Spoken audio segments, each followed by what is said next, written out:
जय भारत, जय धन्वंतरी। जैसा कि आप जानते हैं, हम और हमारे जैसे अनेक लोग भारत को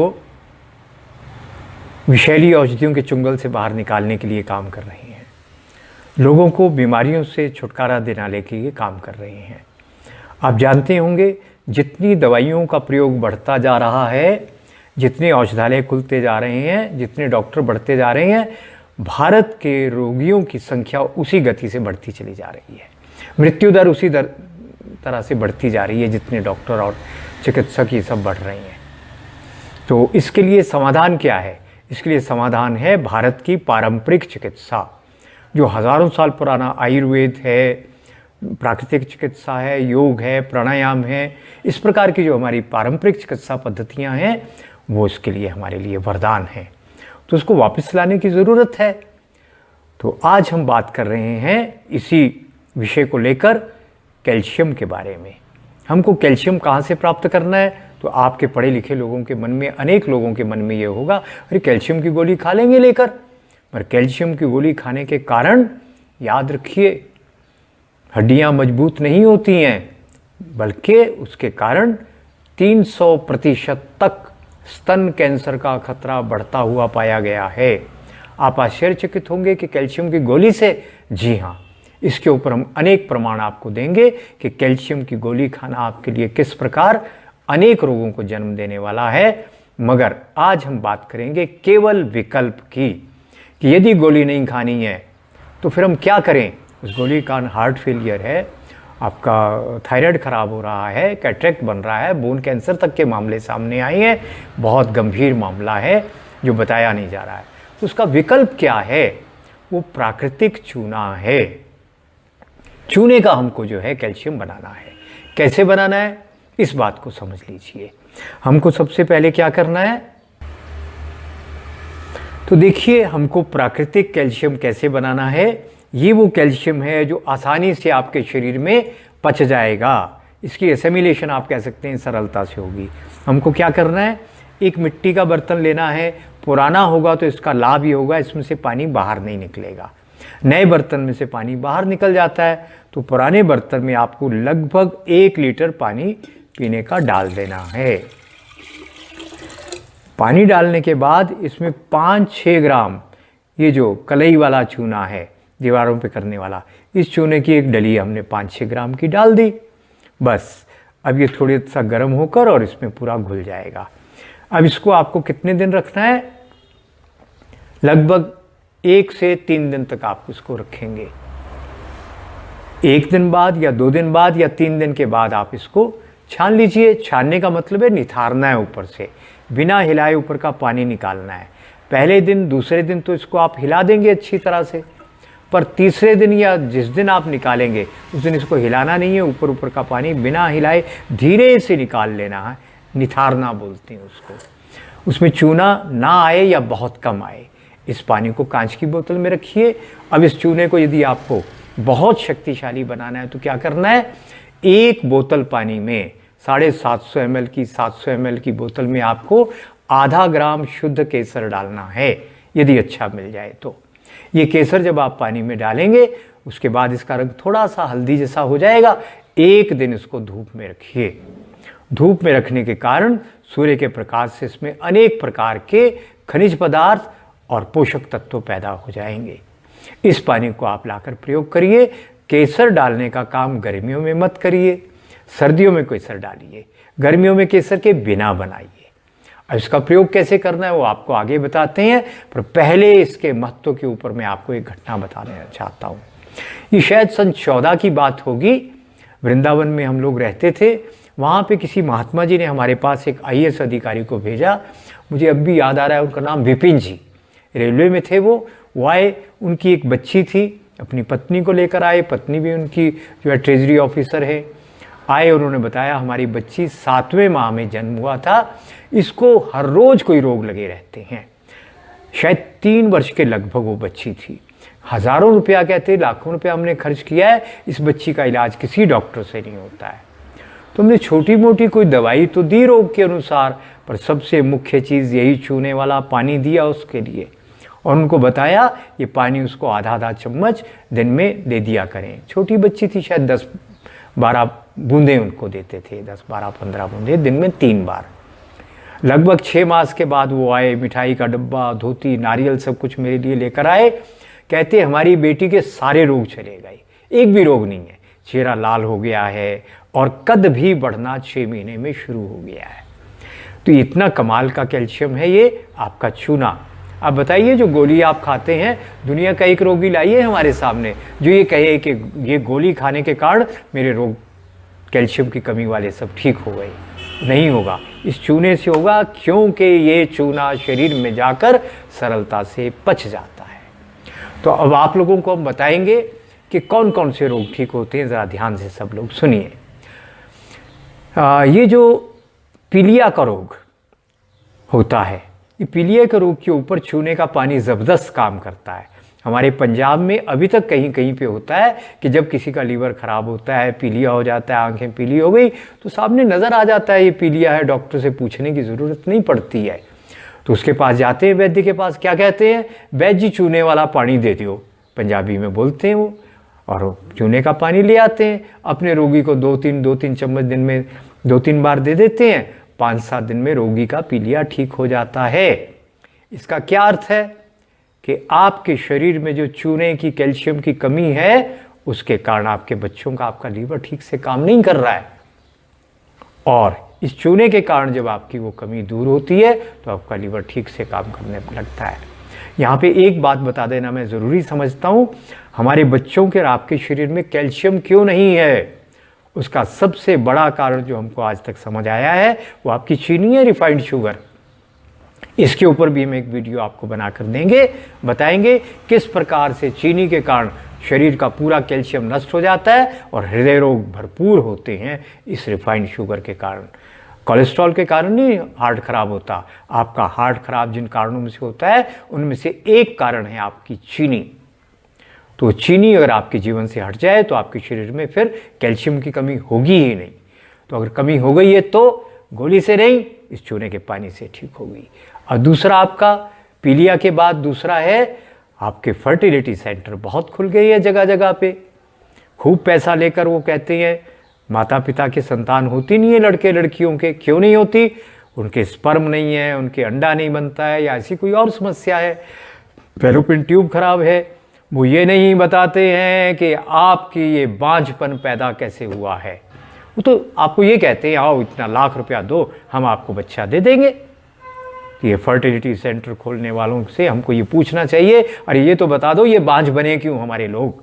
एक एक माँ के 5, 7, 10, 12 बच्चे भी होते थे उसी देश में जहाँ पे 10, 12 बच्चे एक माँ के होते थे। आज एक बच्चा नहीं हो रहा है, मामला क्या है? उनको बताना नहीं है। कारण है आपका शरीर रक्त अम्लीय हो चुका है, एसिडिक हो चुका है, जिसके कारण आपके स्पर्म मर जाते हैं। और स्पर्म जो है वो जो महिला के पत्नी के शरीर में जाते हैं, वो उसके जो स्पर्म जो है शुक्राणु जाते हैं, उसके अम्लीय वातावरण के कारण शुक्राणु तुरंत मर जाते हैं उसके शरीर में। तो ये अम्ल इसका कारण है। तो उसको दूर करने का उपाय क्या है? बांझपन का अति उत्तम चिकित्सा है यही चूना। इस चूने का प्रयोग करिए। आप कहेंगे चूने का प्रयोग करें कैसे? तो आपको बताया ये पानी, कितना पानी आपको लेना है? ये पानी आपको लेना है 2 से 4 चम्मच तक दिन भर में। 5 चम्मच ले सकते हैं, अधिकतम 6 चम्मच बड़े आदमी को दे सकते हैं। मान लीजिए 2 चम्मच पराता है, 2 दोपहर को, 2 शाम को खाने के साथ ले लिए, दाल में ले लिए, दही में ले लिए, दूध में ले लिए। कुछ लोग दूध में मना करते हैं, गलत मना करते हैं। दूध के साथ इसका मेल अति उत्तम है, छाती की जलन को समाप्त कर देता है ठंडे दूध के साथ लेने पर दूध देसी गाय का हो। यदि आपके भाग्य में देसी गाय का दूध नहीं है तो भैंस का, बकरी का दूध ले लो, मगर थैली का दूध नहीं चलेगा। विदेशी गाय का दूध जहरीला है, उससे रोग बढ़ जाएंगे। इतना आपको पता होगा, नहीं पता तो नोट कर लीजिए। अब आपकी बांझपन की, स्त्री पुरुषों की दवा अति उत्तम हो गई चूना। फिर तीसरी है जिन बच्चों की बुद्धि कम है, बौद्धिक विकास नहीं हुआ है, शरीर नहीं बढ़ता है, कद छोटे हैं, रंग पीला है, लीवर भी ठीक नहीं है और सीखने की क्षमता भी नहीं है, उनका क्या इलाज है? अरे बुद्धि को काम करने के लिए चूना चाहिए। उसके बेचारे के शरीर में है नहीं, उसकी माँ ने भी चीनी खाई थी, बच्चे को भी चीनी, टॉफ़ी और कैसे कैसे चॉकलेट के रूप में खूब चीनी खिला रहे हैं, जो शत्रु है आपके कैल्शियम का। तो आपको यही चूना देना है बच्चे को। तो बच्चे को 5-4 साल का अगर बच्चा है, 5-7 साल का, कितना देंगे उसको? 1-1 चम्मच दे देना, मगर वही जो 1000 ml में 5 ग्राम चूना डालकर बना है। यदि आपने पुराना फॉर्मूला जो हम भी सिखाते थे, औरों ने भी सिखाया है, 1 लीटर में पानी में यदि आपने 100 ग्राम चूना डाला है 10%, तो आपको कितना देना है? तो फिर तो 1/4 चम्मच देना पड़ेगा। उसी अनुपात में उसको आप बदल लीजिएगा।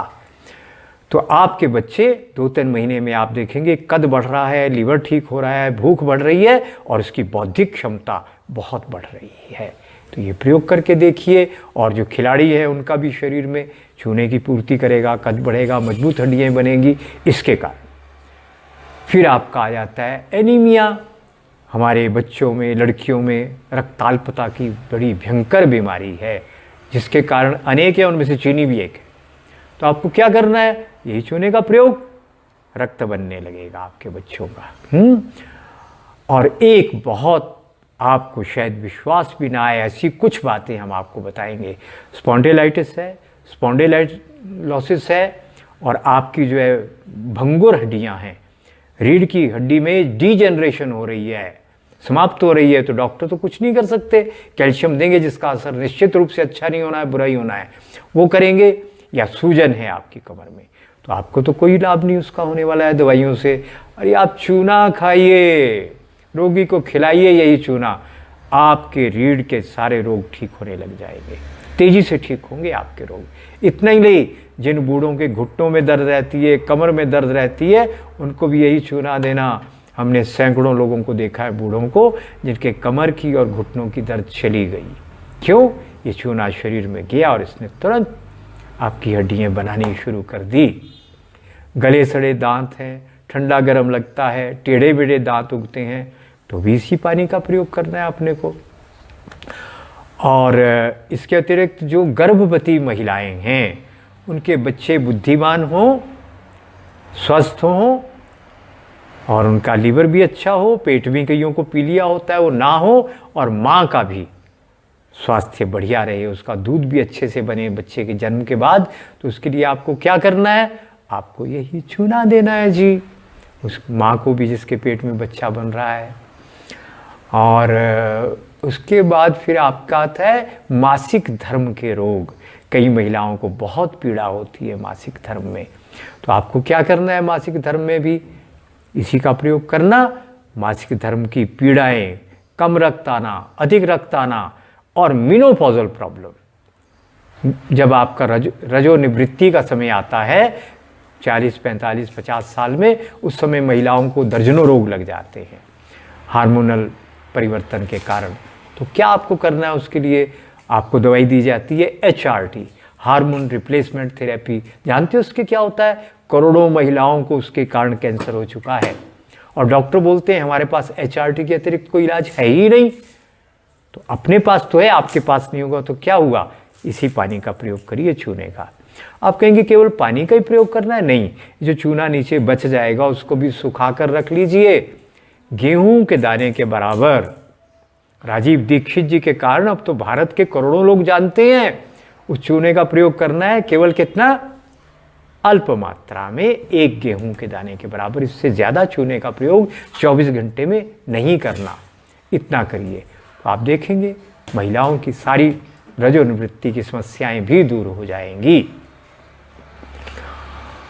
गांठें, ट्यूमर बनते हैं, कठोर हो या नरम हो, वो भी ठीक होंगे। हमारे पड़ोस में एक सज्जन रहते थे, कटोच जी, उनके बेटे की पीठ के ऊपर 22-24 साल का नौजवान लड़का, और पीठ के ऊपर लगभग 6 इंच का 7 इंच का एक ट्यूमर बना हुआ था, बिल्कुल कोमल ट्यूमर था वो। और उसके ऊपर डॉक्टरों ने कई दवाइयाँ कर ली, बहुत कुछ कर लिया, ठीक ही नहीं होता था वो बच्चा। हमने ये प्रयोग किया जो आपको भी मैं सिखाने जा रहा हूँ। वो धन्यवाद करने आए कटोच जी, आदेश कटोच जी हमारा, उनका मेरा बेटा बिल्कुल ठीक हो गया। तो वो प्रयोग क्या है? कठोर गांठें हो या नरम गांठें हो, जांच करने की ज़रूरत नहीं है वो कैंसरस है या नॉन कैंसरस है। पहले आप ये प्रयोग करिए, उसके बाद जांच कराएंगे। पुराना गुड़ लीजिए, या अच्छा विश्वास का शहद लीजिए, उस शहद में चूना बुझा हुआ पानी में डालकर सुखाया हुआ या बिना बुझा हुआ उसको लेकर मिलाइए, मिलाकर उसके ऊपर लेप कर दीजिए, पतला पतला लेप कर दीजिए। यदि खुला शरीर का अंग है तो उसके ऊपर और कुछ करने की ज़रूरत नहीं, पर यदि मान लीजिए कपड़े के अंदर कुछ है, वो कहीं भीतरी अंग में है, तो क्या करेंगे, एक पतला सा सूती कपड़ा उस पर चिपका दीजिए। बस आप देखेंगे 5-7 दिन में वो ट्यूमर गायब हो गया। इतना कमाल आपका हुआ। इसी प्रकार मस्से होते हैं, वाट होते हैं, कील होते हैं, निकलते हैं ना, पाँव में कील निकल गया जी, बस चल नहीं सकते, ऑपरेशन करके निकाला फिर हो गया। तो आपको क्या करना है, उसको सुई को थोड़ा गर्म करना, मोमबत्ती के ऊपर ठंडा करना, है ना, स्टेरलाइज हो गया ये, और सुई से उसको थोड़ा कुरेद देना कील को या मस्से को, कुरेद कर यही चूना पान की डंडी से उस पर लगा देना, भर देना, ऊपर टेप लगा देना। और मस्सा है तो टेप की ज़रूरत नहीं है, और कील है जो पाँव में होते हैं बहुत तकलीफ़ देते हैं, उसमें भर देना। आप देखेंगे कुछ दिन बाद वो कील तो गायब हो गई। तो इस प्रकार आपकी कील भी गायब हो जाएगी। अब एक और आपको अद्भुत प्रयोग बता रहे हैं। जब व्यक्ति जल जाता है उसकी भयंकर पीड़ा होती है, उसकी पीड़ा के कारण लोगों को पीड़ा होने लगती है, इतना वो तड़पता है, जलन, ज़रा सा जल जाए कितना कष्ट होता है। हमारे डॉक्टर दवाइयाँ लगाते हैं, आधुनिक डॉक्टर, और जो 50% से ऊपर जल गया है वो तो अधिकांश मर ही जाते हैं, और कोई बच भी जाए तो विकृत अंग हो जाते हैं, दाग काले पड़ जाते हैं, चमड़ी की आकृति बिगड़ जाती है। हम आपको ऐसी एक औषधि बता रहे हैं, हमारे ऋषि मुनियों की देन है, जिसके कारण कोई दाग नहीं पड़ेगा। लगाने के बाद कुछ सेकंड के अंदर तड़पता हुआ रोगी शांत हो जाएगा, और जितना मांस जल गया वो मांस पूरा नया बन जाएगा, पूरे का पूरा। जादू जैसी औषधि है ये।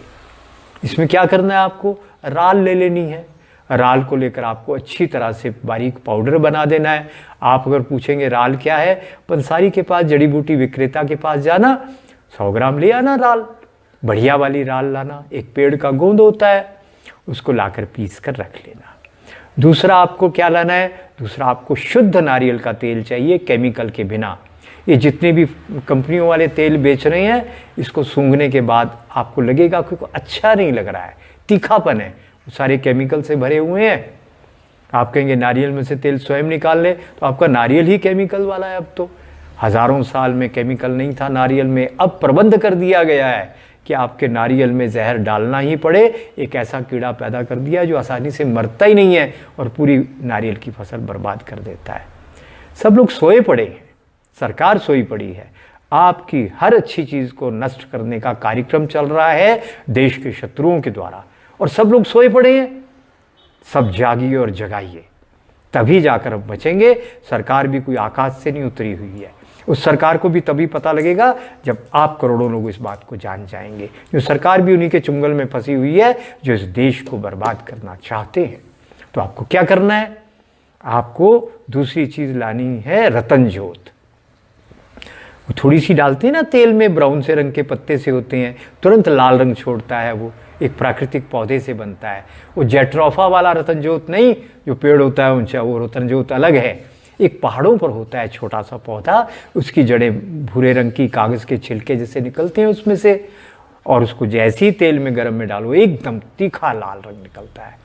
तो रतन ज्योत ले आइए, बढ़िया नारियल का तेल। अब आपको क्या करना है, 100-150 ग्राम नारियल तेल को थोड़ा सा गर्म करना है, और उसमें नीचे उतार कर उसमें ये रतन ज्योत डाल देनी है। थोड़ी देर में पूरा रंग उसका लाल रंग का निकल आएगा। जब पूरा रंग निकल आए तो उसको छान लेना है, लोहे की छलनी से छान कर उसको संभाल कर रख लीजिए। अब आपकी एक शीशी में राल है, एक में आपका 100-150 ग्राम ये नारियल का तेल है, और चूना पानी में भिगोकर उस पानी को रख छोड़िए। वो पानी 1 लीटर में 5 ग्राम चूना डालकर नहीं बनाना है, 1 लीटर पानी में 100 ग्राम चूना डालकर आपको वो पानी बनाना है। और 2-3 दिन बाद रोज हिलाना, 2-3-4 दिन के बाद पानी को निकाल कर कांच की शीशी में रख लेना। वो कभी नहीं सड़ेगा गंगा जल की तरह। और दुर्योग से कभी किसी व्यक्ति का कोई अंग जल जाए, कोई व्यक्ति जल जाए कम या ज़्यादा, डॉक्टर के पास जाना ज़रूरी हो तो चले जाना, पर यदि जीवन का खतरा नहीं है तो आप उसकी चिकित्सा कर देना, आप उसके अच्छे चिकित्सक बन जाएंगे। वो चूने का पानी लेना, नारियल का तेल भिगोकर उसमें उतना ही नारियल का पानी और तेल दोनों को फेंटना, और उसमें जितना आपने दोनों चीज़ें डाली उससे चौथाई राल डालकर, मान लीजिए आपने तेल डाला 50 ग्राम, नारियल का तेल 50 ग्राम, चूने का पानी 50 ग्राम, और इसमें 50 ग्राम का चौथा भाग कितना हुआ 12 ग्राम, 12 चौक 48, 12-13 ग्राम इसमें राल डालना, खूब फेंटना अच्छी तरह से। जब उसकी 10-15 मिनट में अच्छी बढ़िया मल्लम बन जाए, पर कृपा करके कांच के बर्तन में, पीतल में फेंटना, स्टील में नहीं फेंटना। चम्मच भी पीतल का रख छोड़ना, या लकड़ी से फेंट देना, नीम की, पीपल की लकड़ी से।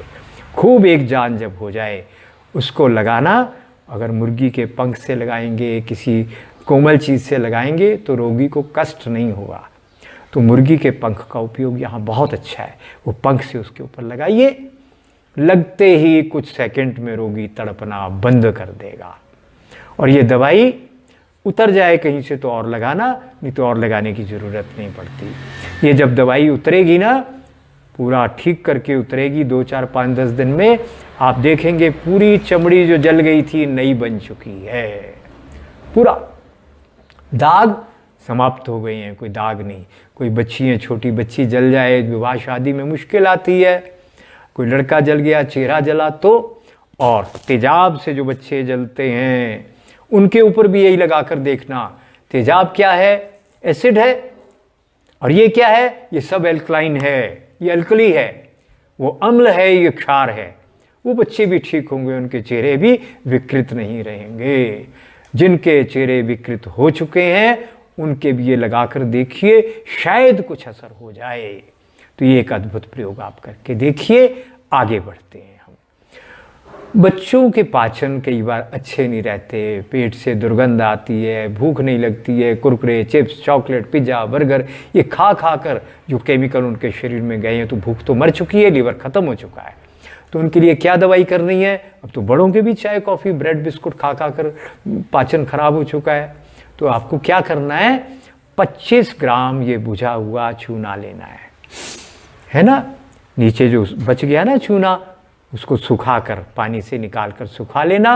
25 ग्राम चूना लेना, 500 ग्राम देसी खांड या शक्कर लेना। उनको दोनों को पत्थर की खरल में अच्छी तरह से पीस लेना। पीसकर लगभग 600-700 ग्राम पानी लेना, कांच का बर्तन लेना, उसमें डालकर ये 525 ग्राम सामग्री जो आपकी बनी है उसमें डाल देना, और इसको अच्छी तरह से फेंट कर रख लेना। अब कांच के बर्तन में से इसको 2-3 दिन के बाद ऊपर ऊपर का पानी निकाल लेना। 2 दिन हिलाना, तीसरे दिन या चौथे दिन पानी निकाल लेना, चूना नीचे का छोड़ देना। अब इस पानी की आपने 10-15 बूंदें बच्चों को देनी है, पानी में या दूध में मिलाकर या दाल सब्जी में।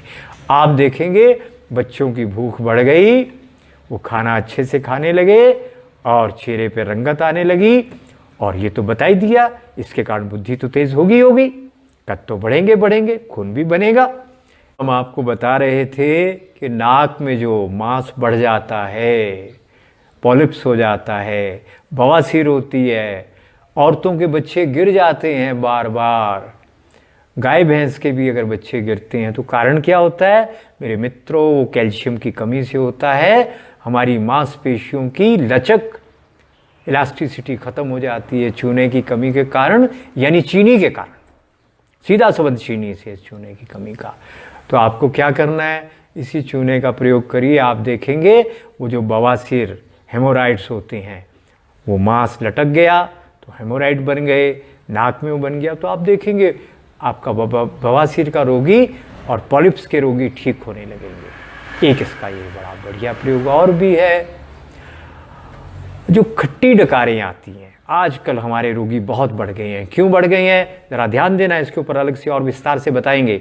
जो लोग चपटी मिर्च खा रहे हैं, चिपटी हुई मिर्च लाल खा रहे हैं, है ना, वो क्या है? वो हमारी मिर्च नहीं है मित्रों, वो जेनेटिकली मॉडिफाइड विषैली मिर्च है जो आपकी आंतों की झिल्ली को जला देती है, कैंसर पैदा करती है, आपका पेट में जो है उधर रोग अनगिनत पैदा करती है।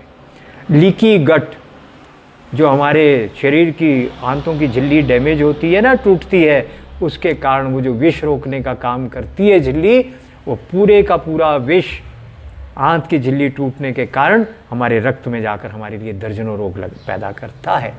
और जानते हो क्यों हुआ ऐसा?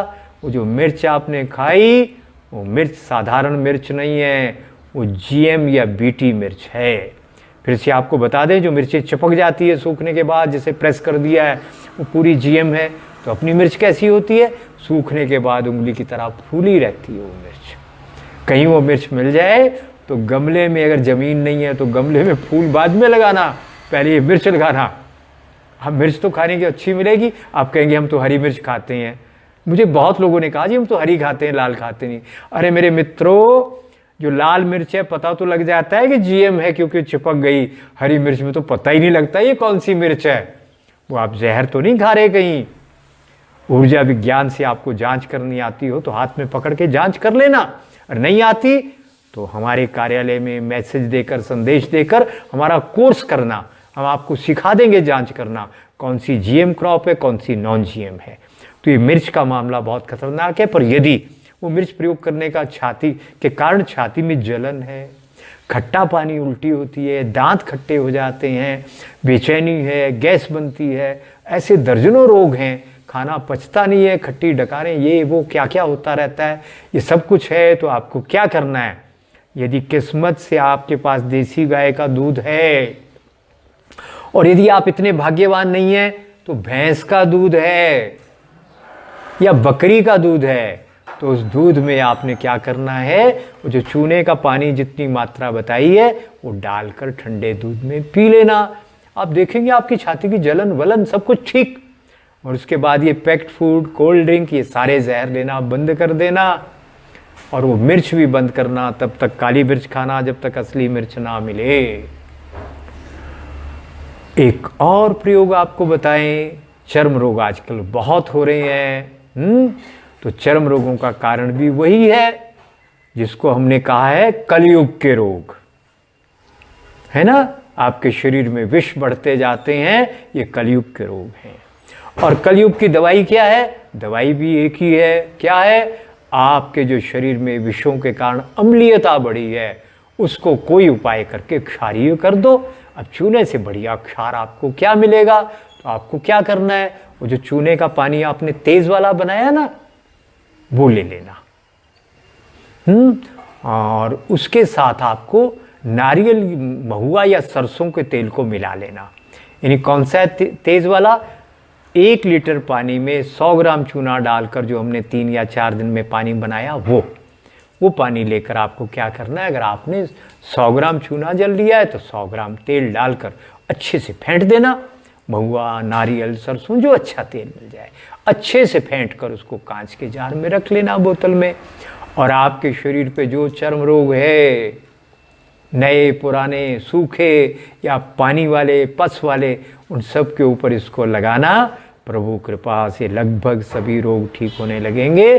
पर एक कृपा करना हमारे ऊपर और अपने ऊपर।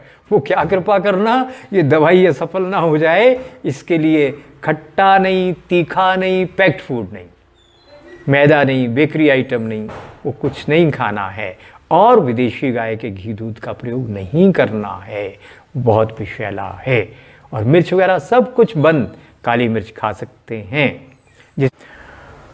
कई लोगों का कान बहता रहता है, उसके लिए बहुत तेज़ विषैली औषधियाँ, एंटीबायोटिक को खाते हैं, लगाते हैं, फिर भी बेचारे रोग मुक्त नहीं हो पाते।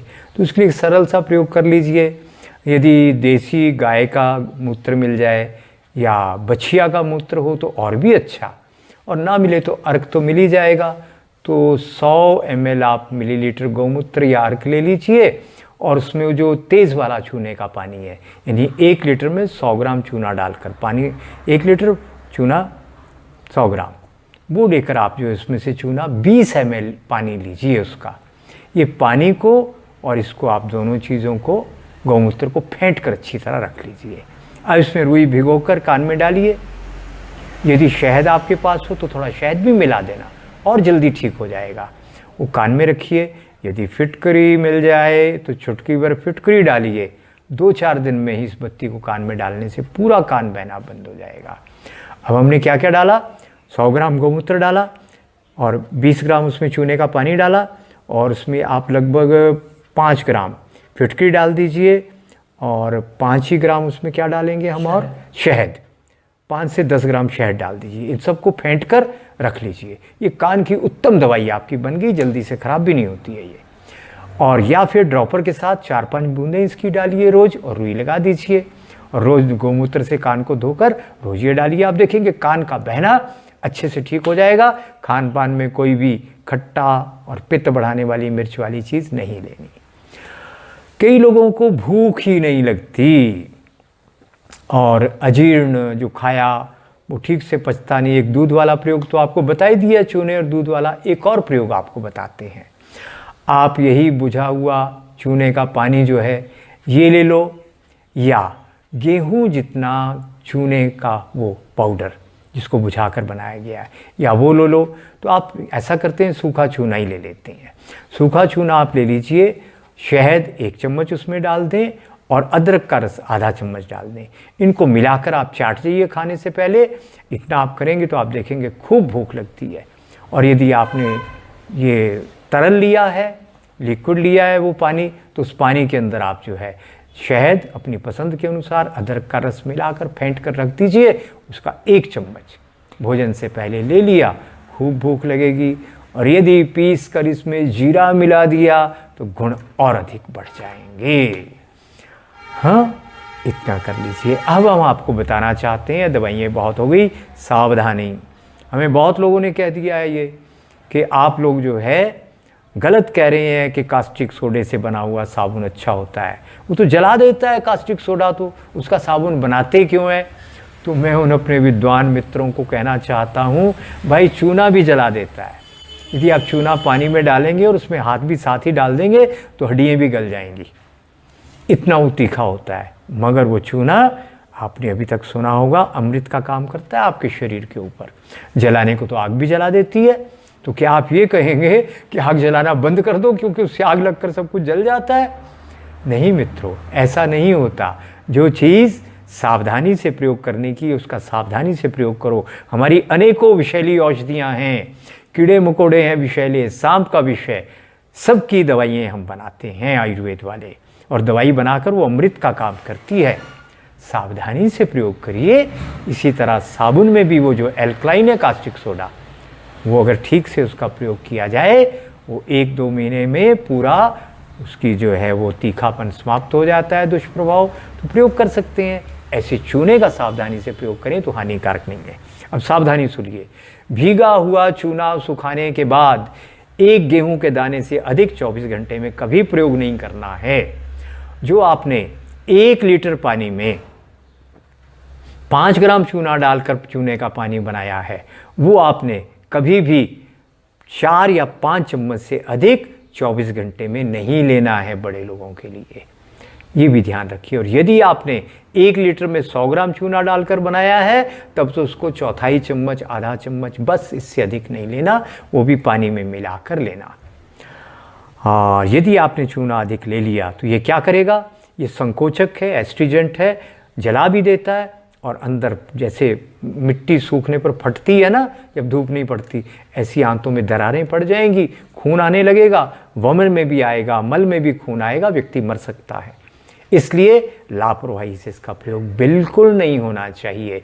मगर इतना विश्वास रखिए, जितनी घातक आपकी कैल्शियम की गोली है, जिसके कारण अनेक भयंकर रोग लगते हैं, उसकी तुलना में चूना अमृत है। तो इस अभियान में आइए हम सब मिलकर काम करें सावधानी से, जिससे सारा देश रोग मुक्त किया जा सके। और लाखों करोड़ रुपया जो देश का लुटकर बाहर जा रहा है, विदेशों में जा रहा है, उसको रोकिए। और जो दवाइयों के कारण लोग अधिक रोगी बन रहे हैं, उस सबको रोकिए और अपनी दवाइयों से अपने देश को, अपने समाज को स्वस्थ बनाइए। चिकित्सा कोई कठिन काम नहीं है। हमारे देश में हर बूढ़ा, बच्चा, जवान चिकित्सा करता था 90% रोगों की। फिर से उसी संस्कृति को वापस लाना है। हमको 90% रोगों का स्वयं इलाज करना आना चाहिए, सरल है। हम सिखाएंगे, हम जैसे और अच्छे हमसे वैद्य हैं, उनसे सीखिए, इस परंपरा को आगे बढ़ाइए। जय धन्वंतरी, जय भारत।